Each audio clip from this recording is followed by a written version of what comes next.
রমজানের শেষ দশকের কোনো আমল আছে কিনা, কি কি আমল করতে পারি?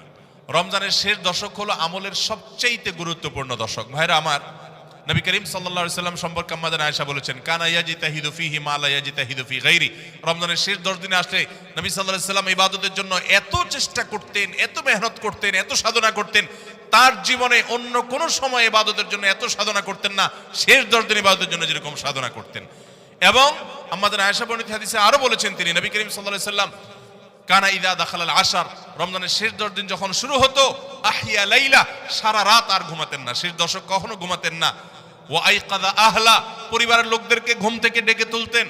ওয়া সাদ্দা মিযরা, কোমর বেঁধে নিতেন। এবং ইবাদতের জন্য সবচেয়ে বেশি মেহনত মুজাহাদা তিনি করতেন। ভাইরা আমার, রমজানের শেষ দশক হলো ইবাদতের সবচেয়ে গুরুত্বপূর্ণ সময়। শেষ দশকের প্রধান ইবাদত হলো ইতিকাফ। শেষ দশকের প্রধান ইবাদত কি? ইতিকাফ। ইতিকাফ করার চেষ্টা করবেন। আমরা শেষের দিকে সেই ইতিকাফের কথা বলি, তখন আপনারা এটার ফজিলত বুঝেন না। নবী করিম সাল্লাল্লাহু আলাইহি সাল্লাম রমজানের রোজা 3য় হিজরিতে ফরজ হয়েছে, তার ওয়াফাত পর্যন্ত কোন বছর শেষ দশকের ইতিকাফ ছাড়েন নাই, মসজিদে ইতিকাফ করছেন। যুবকরা ইতিকাফ করবেন তো ইনশাআল্লাহ।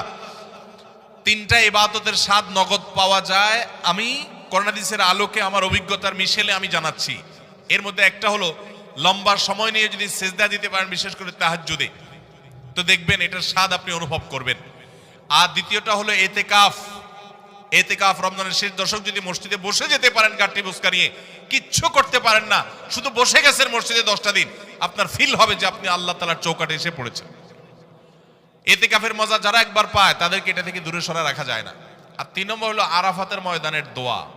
এটাতে যে স্বাদ, এই 3টা স্বাদ যে পাইছে, সেই স্বাদগুলো কখনো আর ছাড়তে চায় না। আল্লাহ আমাদের সবাইকে ইতিকাফ করার তৌফিক নসিব করুন।